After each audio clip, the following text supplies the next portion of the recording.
নমস্কার বন্ধুরা, মাদার্স ভিল কিচেনে সবাইকে অনেক অনেক স্বাগত। দেখো বন্ধুরা, তোমরা নিশ্চয়ই বুঝতে পারছো আমি আজকে কি রেসিপি নিয়ে এসেছি। আর রেসিপিটা হলো গোটা সিদ্ধ। এটা এদেশীয়দের একদম ফেমাস বলবো না, ট্র্যাডিশনাল খাবার। তা গোটা সিদ্ধ আমার এই বাড়িতে নিয়ম নেই বানানোর, তাই আমি শখে একদিন বানাই, যেহেতু ছোট থেকে খেয়ে এসেছি। আর এটা ওপার বাংলার এই বাড়িতে। আর আমি গোটা সিদ্ধ শখে বানাবো। আর শখে বানানোর জন্যই মানে একদিন হলেও আমি বানাই এই সিজনটাতে। আর সেটা আজকে বানাচ্ছি এবং তোমাদের সাথে সেটা শেয়ার করছি। আমি গোটা সিদ্ধ বানানোর জন্য নিয়েছি, এই যে কড়াই নিয়েছি, 1 2 3 4 রকম কড়াই, আর এটাও একরকম ধরতে হবে। তা এটা হলো বরবটি কড়াই, এই যে। আর এটা মুগ কড়াই, কালো কড়াই যেটা, আর এটা মাস কড়াই। এই কড়াইগুলো নিয়েছি। আর এটা তো মটরশুঁটি ছাড়িয়ে নিয়েছে, যেহেতু গোটা দেওয়ার নিয়ম তাই আমি দুটো গোটারের মধ্যে নিয়েছি। আর ছোট বেগুন আমি পাইনি, গাছ থেকে এই যে ছিঁড়ে নিয়ে এসেছি, বাড়ির গাছ থেকে। বাজারে কিনে মানে শেষ হয়ে গেছে, গোটা সিদ্ধ সিজন চলে গেছে, তাই ছোট বেগুন বাজারের থেকে চলে গেছে। একটা বিশাল বড় একটা বেগুন নিয়ে এসছে, ওটা দিয়ে তো হয় না, হয় হয়তো, কিন্তু ভালো লাগবে না। যাই হোক, এই যে রাঙা আলু আর শিম নিয়েছি। এখানে শিমের আঁশটা ছাড়িয়ে গোটাই নিয়েছি, শুধু দেখে নিয়েছি ভিতরে পোকা আছে, মানে পোকা যাতে না থাকে। যাই হোক, এই যে আলু বেছে বেছে ছোটোগুলো বেছে নিয়েছি। মানে গোটা সিদ্ধর বাজার হলে সেইখান থেকে বুঝেই ছোটো দোকান থেকে নিয়ে আসে, কিন্তু আমার বাড়িতে যা ছিল তাই দিয়েই এটা করছি। আর এই পালংয়ের ডাঁটা, মোটা ডাঁটাগুলো। আর মশলা বলতে নিয়েছি, আর মশলা নিয়েছি আমি শুকনো লঙ্কা, গোলমরিচ, জিরে আর মৌরি। জিরে আর মৌরির পরিমাণটা ঠিকঠাক নিতে হবে, জিরের থেকে একটু ডবল মৌরি নিলেই ভালো হয়, বেশ অনেক বেশি।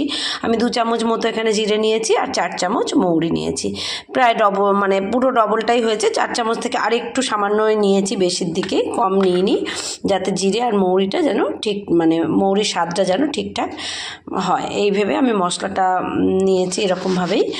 আর রান্নাটায় যাব, দেখতে থাকুন পুরো ভিডিওটা, আশা করি ভালো লাগবে। আর কোনো ঝামেলার রান্না না, একবার বসিয়ে দিলেই হয়ে যায় মোটামুটি। কারোর মধ্যে নিয়ম থাকে পুরো কষিয়ে করে তেলের মধ্যে, আমি অতটা তেল দিয়ে কষিয়ে করব না।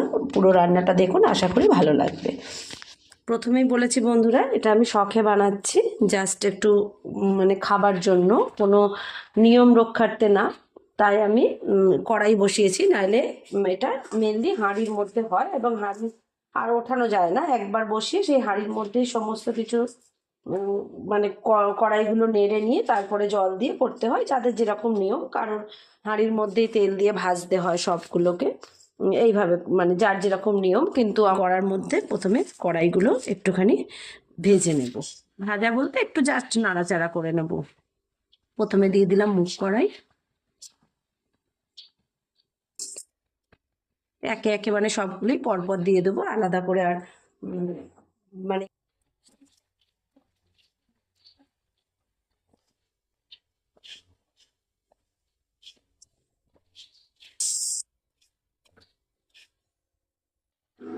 বন্ধুরা, আমি হাঁড়িটায় বসিয়ে দিলাম জলটা, ওদিকে কড়াইটা ভাজা হোক, এদিকে হাঁড়িটা আমার জলটা ফুটুক, তার মধ্যে আমি দেব। আমি মোটামুটি এতটা জল দিলাম, এমনভাবে জলটা দেবো যাতে একটু জুসি ভাবও থাকবে, আবার জিনিসগুলো সব সিদ্ধ হয়ে যাবে। এই যে এতটা মতো আমি জল, বোঝা যাচ্ছে, দেখা যাচ্ছে, দিয়েছি। জলটা গরম হোক, ততক্ষণ আমি ওগুলো ভাজি। আমি ওদিকে জল গরম করতে বসিয়ে দিয়েছি, আর এদিকে এই কড়াইটা একটু নেড়ে ছেড়ে জলের মধ্যে দিয়ে দেব। আর যদি নিয়ম মেনে করতে হয় তাহলে হাঁড়ির মধ্যে তেল দিয়ে একটু মশলাটা দিয়ে তারপরে সব কিছু দিতে হয়, মানে জল দিয়ে তারপরে কড়াই সবজি সব দিতে হয়। আর আমি যেহেতু শখে করছি, তাই এখানে কড়াইয়ের মধ্যে মশলাটা একটু কষিয়ে নেব, নিয়ে তারপরে ওর মধ্যে ঢেলে দেবো হাঁড়ির মধ্যে। ওখানে ফুটতে থাকুক সব কিছু একে একে দিয়ে দেবো আমি। দেখতে থাকুন স্টেপ বাই স্টেপ কীভাবে আমি দিই। যে জিনিসগুলো আগে সিদ্ধ হবে, মানে সিদ্ধ হতে বেশি সময় লাগবে, সেইগুলো আমি শুরুতে দেবো, আর যেগুলো তাড়াতাড়ি সিদ্ধ হয়ে যাবে সেগুলো আমি একটু শেষের দিকে দেবো। এই যে বন্ধুরা, কড়াইগুলো মোটামুটি লাল ভাব এসে গেছে। এটা আমি এবার একটা অন্য পাত্রে ঢেলে ভালো করে ধুয়ে নেব। এবার এটাকে আমি ধুয়ে ওই জলের মধ্যে দিয়ে দেবো। অনেকেই কড়াইগুলো একটু ভিজিয়েও রাখতে পারেন, 1 ঘন্টা ভিজিয়ে রাখলে ভালো, তাড়াতাড়ি নরম হবে। তা আমি এমনি ডাইরেক্ট জলের মধ্যে এটা দিয়ে দিচ্ছি। এরপরের স্টেপটায় আসছি। জিনিসটা হাঁড়িতে সিদ্ধ হতে থাক, আমি কড়াইতে বাকি মশলাটা রেডি করি। কড়াইটা বেশ গরম হয়ে গেছে, এবার আমি বেশ খানিকটা সর্ষের তেল আমি কড়াইয়ের মধ্যে ঢেলে দেব।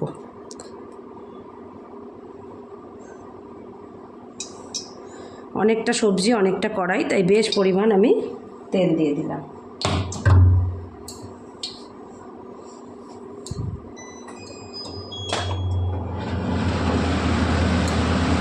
বাটনাটা দিয়ে দেব। তবে বন্ধুরা, এই বাটনাটা মিক্সিতে বাটার থেকে শিলে বাটার চেষ্টা করবেন, খুব ভালো মিহি বাটাটা দরকার হয়। যেহেতু আমার হাতে একটা প্রবলেম হয়েছে, আমি শিলে বাটতে পারছি না, তাই আমি এটা মিক্সিতে আজকে বেটেছি। একটা দুটো শুকনো লঙ্কা ছেড়ে দিলাম, যেহেতু প্রথমেই বলছি আমি শখে করছি, তাই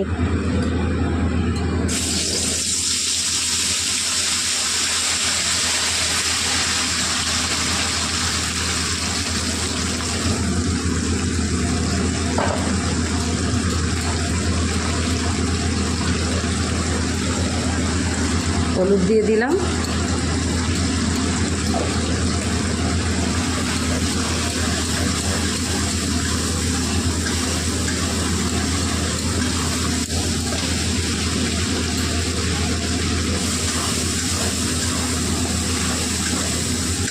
এবার এর মধ্যে আমি আলুগুলো দিয়ে দেবো।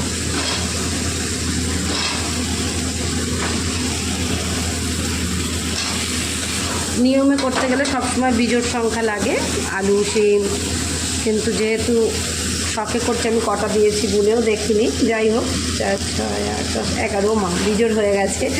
সেটা হয়ে গেছে হঠাৎ করে, কিন্তু আমি সত্যি সত্যি গুনে দেখিনি, কেননা বেছে বড় আলু থেকে বেছে ছোট আলুগুলো দিচ্ছিলাম, তাই আর আলাদা করে গুনে দেখা হয়নি।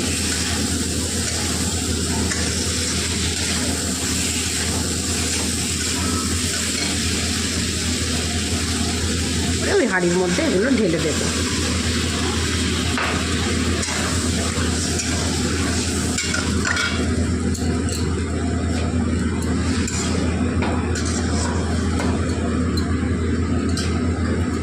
ততক্ষণ ডালের মধ্যে ছেড়ে আসি। এখনো জল ফোটেনি, অনেকটা জল তো, তাই একটু বাড়িয়ে দিই। একটু জলটা ফুটুক, তারপর আমি পালংয়ের ডাঁটাগুলো এর মধ্যে দিয়ে দেবো।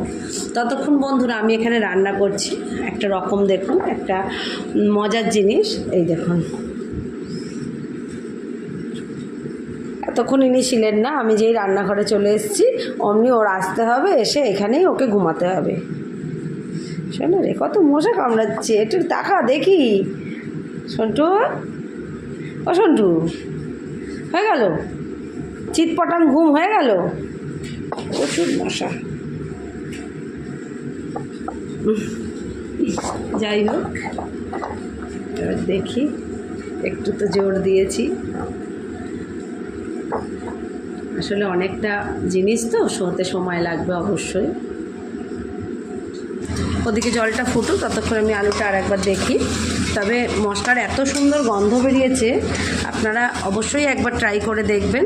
খুব সুন্দর, জানি খেতে হয়, যারা খেয়েছেন তারা তো অবশ্যই জানেন, আর যারা কোনোদিন গোটা সিদ্ধ খাননি এইভাবে একবার বানিয়ে দেখবেন, টেস্টফুল ভাবে।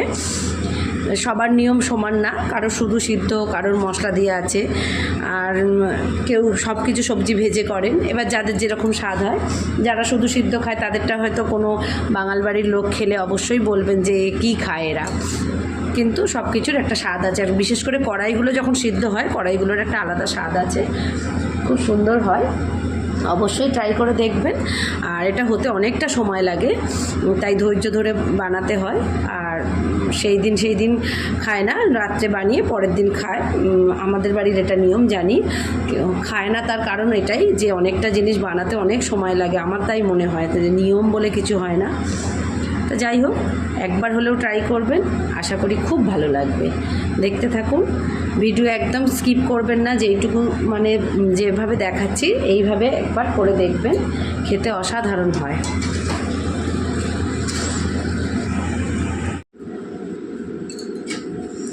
জল বোধহয় ফুটে গেছে, ধোয়া উঠছে। এই যে, হ্যাঁ বন্ধুরা, জল ফুটে গেছে। এবার আমি পালংয়ের এই যে ডাঁটাগুলো, এগুলো দিয়ে দেব। ওদিকে ডাল কড়াই ফুটছে।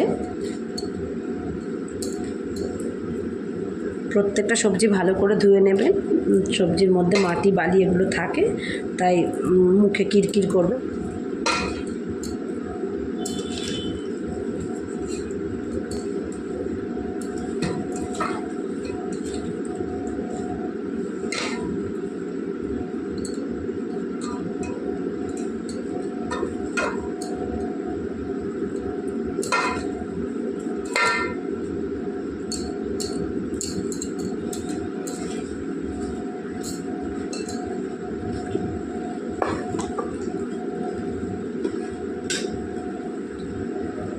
আমার মাকে দেখেছি খুন্তি চামচ কিছুই বোলায় না, হাঁড়িটা ধরে এরকম নাড়া দিয়ে দিয়ে জিনিসটাকে মেশায়।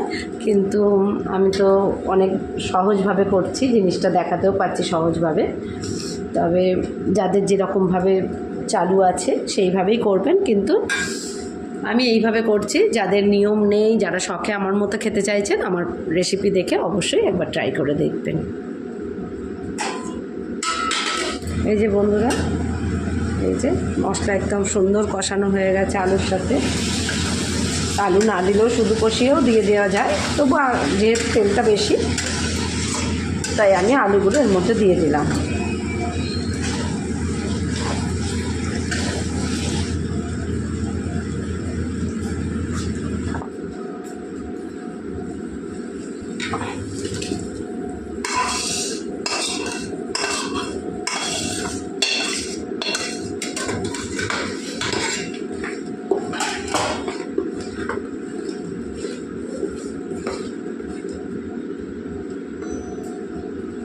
এবার আমি মোটামুটি একটা আন্দাজ করে লবণটা দিয়ে দিই।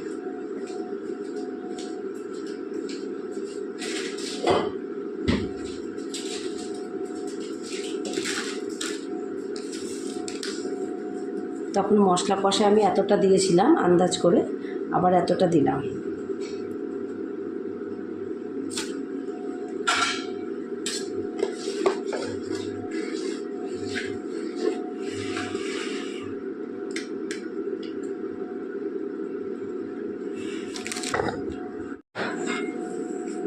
এই যে বন্ধুরা, ভালো মতো ফুটছে, 10 মিনিট হয়ে গেল।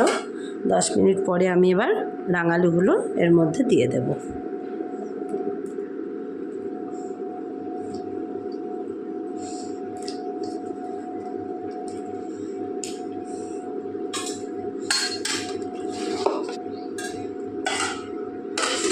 যে বেগুনগুলো আমি এইভাবে মোটা কেটে রেখেছি, বেগুন শিমটা একটু বেশ খানিকক্ষণ পরেই দেব। আরও 15 মিনিট মতো হয়ে গেল। এবার আমি বাকিগুলো দিয়ে দেব আস্তে আস্তে। প্রায় হয়েই এসছে। এই যে কড়াইও সুন্দর সিদ্ধ হওয়ার মুখে, আর একটু সিদ্ধ হবে। এবার আমি এগুলো সব একসাথে দিয়ে দিলাম। যে বেগুনগুলো দিয়ে দিলাম।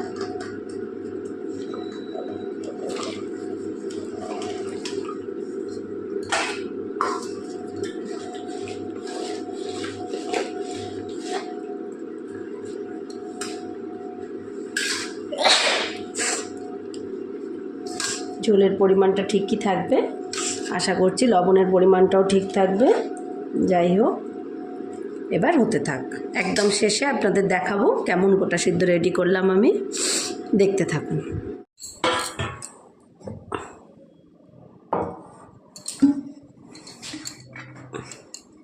এই যে বন্ধুরা, গোটা সিদ্ধ একদম রেডি। একটু গ্রেভি রেখেছি, একদম শুকনো করিনি। এটা চচ্চড়ি বলে, সেরকম করতে চাইলে আরেকটু কিন্তু জলটা কম দেবেন তাহলে। এই যে এটা হয়ে গেল আমার গোটা সেদ্ধ। মোটামুটি 45 মিনিট সময় লাগলো। 45 মিনিট থেকেও আরও 10 মিনিট বেশি, মানে 1 ঘন্টায় সময় লাগলো মোটামুটি এটা রেডি হতে। এই যে কেমন হয়েছে জানাবেন। সবাই ভালো থাকবেন। দেখা হবে আবার নতুন কোনো রান্নায়, নতুন রেসিপিতে। নমস্কার।